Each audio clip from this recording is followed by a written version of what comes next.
Now, looking at the lathe here, let's talk about the parts just really quickly. We've got the headstock. And in the headstock we have the spindle. Of course, it's got ball bearings here and here. This particular lathe has an indexing right here. And that, as well as the indexing, we can use this to lock the lathe in place. And that locks it, that allows us to take our chucks off and various things like that. Indexing is nice if we had a spindle and we wanted to do some routing or some carving around it. And we could index that in equal spaces all the way around. Indexing is a very nice thing to have. That lock pins to lock the spindle is very important. Make sure that when you look at a lathe, if you look for a standard size here. There's some lathes that have oddball sizes. Stay away from those because the accessories you put on them could give you some problems down the road. If you want to put an accessory on there but they don't make it for your size because it's an oddball lathe or lathe size, that could be a problem.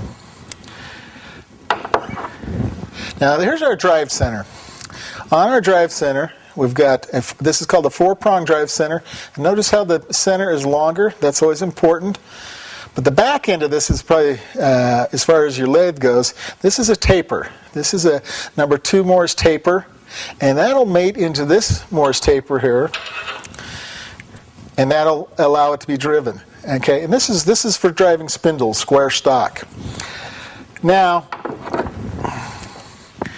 in our tail stock, which is here, important that it's easy to slide back and forth, move it back and forth. Important cam locks there, in and out, so it moves really nicely. Again, we've got a taper here. This is a number 2. You usually want number 2 tapers. Some smaller lathes might use a 1, but number 2 is the most standard. Try to get that kind of one. Choose a number 2 taper. Again, that locks in there, locks our parts in. You can take a knockout rod and those will come right out. Or some lathes, you back the tailstock out and it itself ejects it. So we've got our tapers, we've got our spindle on that. Here's our banjo, our tool rest banjo, the part that moves physically back and forth. This is actually our tool rest.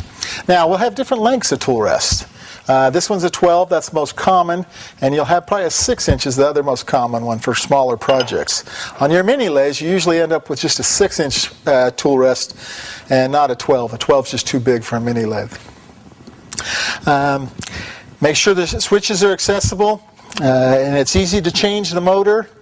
Again, you want a good heavy lathe if you can afford it on that. And I think that about finishes up the lathe as far as things to look for on that. It's always important to have it well lit up. Most shops are dark and you can't see very well, so have some good lighting and you should be in good shape.